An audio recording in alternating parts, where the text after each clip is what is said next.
बारात आ चुकी थी, जयमाल का स्टेज सज चुका था, दूल्हा और दुल्हन दोनों भी आ चुके थे। रेखा अभी दूल्हे के गले में जयमाल डालने ही वाली थी कि पीछे से एक लड़के ने आवाज लगाई, रुको, इस लड़की से तुम शादी नहीं कर सकते हो, मैं इस लड़की से प्यार करता हूँ। लड़के के मुंह से ये अल्फाज निकले ही थे कि लड़की पक्ष के लोग रेखा के इस कथित प्रेमी पर टूट पड़े और देखते ही देखते उसके ऊपर जमकर लात घूंसों की बारिश शुरू हो गई। और जब बारिश बीच में चल ही रही थी तब तक दूल्हा भी इस प्रेमी के बचाव में आ गया था। दूल्हे ने इस कथित प्रेमी से कहा कि क्या तुम्हारे पास ऐसा कोई सबूत है कि मेरी होने वाली पत्नी रेखा तुम्हारी प्रेमिका रही है? फोटो में उसकी होने वाली दुल्हन उसी लड़के के साथ बैठी नजर आ रही थी, पर किसी भी फोटो में कोई गलत या अश्लील फोटो नहीं था। लिहाजा दूल्हे ने अपनी होने वाली पत्नी रेखा से पूछा कि ये तो बोल रहा है कि तुमसे प्यार करता है, क्या तुम भी इससे प्यार करती हो और ये सारी फोटो तुम्हारी है? तब रेखा ने दूल्हे को उत्तर दिया, हाँ, ये फोटो हमारी ही है, मगर मैं कभी भी इसकी प्रेमिका नहीं रही, सिर्फ यह मेरा दोस्त था। जब इसने मुझे प्रपोज करना चाहा तो मैं दोस्ती भी तोड़ दी थी। इतना सुनते ही दूल्हा बोला, मैं जानता हूँ तुम सिर्फ बहाने बना रही हो, तुम्हारे इस लड़के के साथ जरूर कोई न कोई गलत संबंध रहे हैं, इसलिए मैं यह शादी नहीं करूँगा। दूल्हे के इतना कहते ही लोग एक दूसरे से धीरे धीरे बात करने लगे और कानाफूसी का दौर शुरू हो गया। इधर मौका देखकर खुद को रेखा का प्रेमी बताने वाला लड़का भी गायब हो गया। अब दूल्हे को समझाने बुझाने और वार्तालाप का दौर चला, मगर दूल्हा नहीं माना और बिना शादी के ही अपनी बारात लेकर लौट गया। अचानक से शादी के मंडप में अचानक लोगों ने देखा कि फेरे शुरू हो गए थे।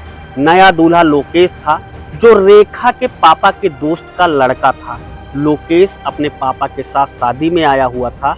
दोस्त की इज्जत खराब होते देख लोकेश के पापा ने उसे जबरदस्ती दूल्हा बनाकर बैठा दिया। अब इस तरह रेखा की शादी हो गई। प्रेमी कोई और बन रहा था, शादी किसी और से होने वाली थी, मगर दूल्हा कोई और बन गया। इस घटनाक्रम से रेखा एकदम गुमसुम सी हो गई।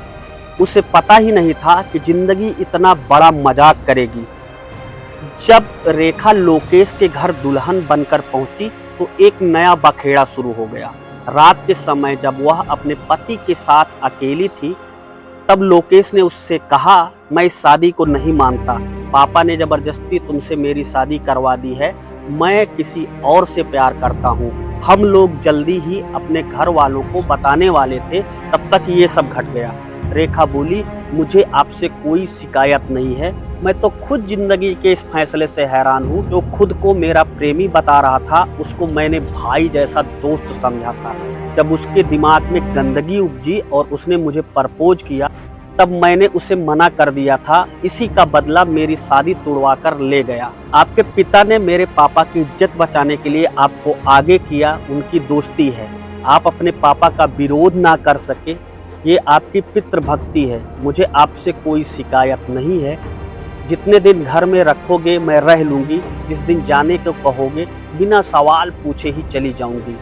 आपके इस कदम से लोगों को कुछ देर के लिए मुंह बंद हो गया, मेरे लिए यही काफ़ी है। मैं इसके लिए ज़िंदगी भर आपकी एहसानमंद रहूँगी। रेखा की समझदारी भरी बातों को सुनकर लोकेश चुप हो गया। फिर दिन गुजरने लगे। रेखा कमरे से बाहर उसकी बीवी बनकर रहती थी, मगर कमरे में वो दोनों एक दोस्त की तरह रहते थे, एक दूसरे से दूर दूर होकर सोते थे। जिंदगी जब ठोकर मारती है तब इंसान पहले से ज़्यादा सयाना हो जाता है। रेखा जानती थी वह इस घर में कुछ दिनों की मेहमान है, फिर भी वह एक अच्छी बहू की तरह रहती थी। सास ससुर को माता पिता मानकर सेवा करती थी। लोकेश की दोनों बहनों के साथ बड़ी बहन की तरह बर्ताव करती थी। कुछ ही दिनों में उसने पूरे घर वालों का दिल जीत लिया था। अब इधर लोकेश हर समय उदास सा रहता था। एक दिन रेखा ने उससे पूछ लिया, बोली, क्या बात है, आपकी उदासी का क्या कारण है? मैं ही हूँ ना। लोकेश बोला, हाँ, तुम्हारे कारण मेरी गर्लफ्रेंड ने मुझसे बात करना बंद कर दिया है। कहती है एक शादीशुदा मर्द से वह बात नहीं करे। रेखा बोली मेरी उससे बात करवा दो, मैं उसे समझा दूंगी। लोकेश बोला नहीं, ये मेरा मामला है, मैं खुद ही इसे हैंडल कर लूंगा। हो सकता है कुछ दिनों में तुम्हें मेरा घर छोड़कर जाना पड़े, इसलिए तैयार रहना। उस दिन के बाद रेखा बहुत बुझी बुझी सी रहने लगी। शाम को जब लोकेश काम पर से घर आता तब वह घबरा जाया करती थी। उसे लगता था कहीं लोकेश ये ना कह दे अगले दिन तुम्हें अपने मायके जाना है। उसे ये सब सोचकर कभी कभी अपने हालात पर रोना आ रहा था। वह कमरा बंद करके अकेले में थोड़ी देर रो भी लेती थी। वह लोकेश की हर संभव सहायता करना चाहती थी। जब वह रात को ऑफिस का काम करता था उसका हाथ बटा देती थी और लैपटॉप पर काम कर देती थी। कभी कभी जब वह सो जाता था तब वह अकेले जाकर उसका बचा हुआ काम पूरा कर देती थी। एक रोज वह थका हुआ जल्दी सो गया, मगर सुबह उठकर लैपटॉप देखा तो जो काम उसका पूरा नहीं हुआ था वो काम पूरा था। यह देखकर वह बहुत खुश हुआ, क्योंकि काम पूरा नहीं होता तो आज उसे अपने सीनियर बॉस की डांट सुनने को पड़ती। तब उसने पहली बार रेखा को थैंक्स कहा। उस दिन लोकेश के मुंह से अपने लिए थैंक्स सुनकर रेखा को बहुत अच्छा लगा। पगली पूरे दिन उस थैंक्स को याद करके मुस्कुराती रही। वह इतना खुश थी कि उसने लोकेश के सारे कपड़े धुलकर प्रेस कर दिए। शाम को लोकेश वापस आया तो बोला कल तुम मायके चली जाओ, क्योंकि अब मैं अपनी गर्लफ्रेंड को इस घर में लाने की कोशिश करने वाला हूँ। इतना सुनते ही पुष्पा का दिल टूट गया।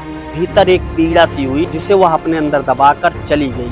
बोली अकेले नहीं जाऊंगी, आप खुद छोड़कर आओगे तब जाऊंगी। लोकेश ने रेखा से कहा हो सकता है मैं तुम्हें यहाँ दोबारा आना ही ना पड़े, इसलिए मुझे और मेरे घर से ज्यादा मोह मत करो। अकेली हो अकेली ही चली जाओ। वह उदास होकर बोली मोह तो हो गया है, क्या करूं, मैं पिछले 6 महीने से आपके घर में हूं, आज तक आपसे कुछ नहीं मांगा, बस यह पहली और आखिरी ख्वाहिश पूरी कर दो। आप खुद मुझे मायके छोड़ आओ, फिर कभी आपसे मिलने का मौका मिले या ना मिले, मगर कल का दिन मुझे दे दो। पत्नी ना सही दोस्त समझकर ही मान जाओ। कहते हुए रेखा की आंखों में आंसू आ गए। लोकेश बोला रोना मत प्लीज, मैं सुबह तुम्हें खुद छोड़कर आ जाऊंगा। रेखा ने दिल बड़ा करके आंसुओं को रोक लिया। रात में लोकेश सो गया, मगर पुष्पा की आंखों में नींद नहीं थी, क्योंकि यह रात कमबख्त आखिरी रात थी। उसे घर में सोते सोते पता नहीं कब उसकी आंख लग गई। सुबह जल्दी रेखा की आंख खुल गई। उसने नहाकर सभी घर वालों को चाय पानी दी, फिर शीशे के सामने बैठकर सुंदर सा मेकअप किया। लंबी सी मांग भरी मेकअप करने के बाद वह आसमानी साड़ी में बिल्कुल परी लग रही थी। बस पंखों की कमी थी, मगर उसके नसीब में पंख थे ही नहीं। जब वह पति के साथ घर से जाने लगी तो सास बोली उदास क्यों होती हो बेटी, जल्दी ही लोकेश को भेजकर वापस मंगा लूंगी। सास के मुंह से मीठे बोल सुनकर वह चुप नहीं रह सकी। दहाड़ मारकर सास को गले लगाकर रोने लगी तो सास को भी रोना आ गया। ट्रेन की जिस सीट पर लोकेश और रेखा दोनों एक साथ बैठे थे, लोकेश ने पहली बार उसे गौर से देखा। इस सचमुच रेखा बहुत सुंदर थी। उसकी गर्लफ्रेंड से भी ज्यादा मासूम चेहरा, बड़ी बड़ी आंखें और गाल पर छोटा सा तिल। ऐसा लग रहा था जैसे हल्दी वाले दूध में किसी ने जीरे का दाना डाल दिया हो। वह लोकेश का हाथ पकड़कर बोली एक बात पूछूं? लोकेश बोला पूछो। रेखा बोली रहने दो, आपको बुरा लग जाएगा। लोकेश बोला पूछ लो, नहीं लगेगा। वह काफी देर बाहर देखती रही, फिर बोली कभी मुझे याद करोगे क्या? लोकेश पहले तो कुछ देर चुप रहा, फिर बात बदल कर बोला कोई अच्छा सा लड़का देखकर शादी कर लेना। रेखा ने तुरंत उत्तर दिया अब मुझसे कौन शादी करेगा? लोकेश बोला चांद की तरह सुंदर हो, कौन शादी करने से मना करेगा?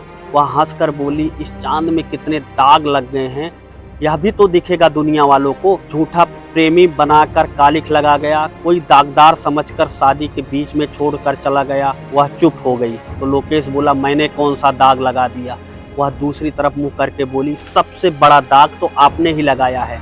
6 महीने आपके साथ कमरे में पत्नी बनकर रही हूँ, कौन मानेगा? आज भी मैं पवित्र हूँ, अब तो कोई बूढ़ा ही मुझसे शादी करेगा। उसके बाद लोकेश पूरे रास्ते में चुप ही रहा, फिर रेखा को उसके घर छोड़कर अपने घर वापस आ गया। अब 1 महीना बीत चुका था। रेखा अब सब कुछ भूलने का प्रयास कर रही थी। एक शाम लोकेश का फोन आया।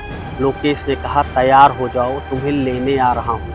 रेखा बोली इस बार कितने दिन रहना होगा आपके घर में? लोकेश बोला हमेशा के लिए। रेखा का दिल जोर से धड़कने लगा। रेखा लोकेश से बोली मजाक मत करना, हिम्मत नहीं है, हिम्मत टूट चुकी है। लोकेश ने रेखा से कहा जब से तुम मायके गई हो मेरे घर में अंधेरा सा हो गया है, मेरा किसी काम में दिल नहीं लगता है, नींद नहीं आती, हर पल तुम ही दिखाई देती। तुम्हें छोड़कर आने के बाद गर्लफ्रेंड से बात करना तो दूर, गर्लफ्रेंड का फोन भी नहीं उठाया, उसने झल्लाकर मेरे फोन नंबर को ब्लॉक कर दिया है। लोकेश आगे बोला गर्लफ्रेंड कुंवारी है, उसे दूसरा कुंवारा लड़का मिल जाएगा, मगर मैं अपने चांद के इस टुकड़े को किसी बूढ़े के सहारे नहीं छोड़ सकता। मुझे एहसास हो गया है कि तुमसे बेहतर जीवन साथी मेरे लिए और कोई भी नहीं हो सकता। प्लीज मुझे माफ कर देना और तुम तैयार रहना। इतना कहकर लोकेश दहाड़े मारकर रोने लगा। इतना ही बोल पाई जल्दी आ जाओ। और फिर जब लोकेश पहुंच गया तो वह दौड़कर उसके सीने से चिपक गई। खैर कहानी कैसी लगी हमें कमेंट बॉक्स में अपनी राय जरूर बताएं और कमेंट करके हमारा हौसला जरूर बढ़ाएं। कहानी अच्छी लगी तो अपने दोस्तों, मित्रों, रिश्तेदारों को शेयर करें और भी ऐसी ही बेहतरीन कहानी पाने के लिए हमारे चैनल को सब्सक्राइब करना ना भूलें। मिलूंगा ऐसी ही एक नई कहानी के साथ आपसे जल्द ही। तब तक के लिए जय हिंद, वंदे मातरम।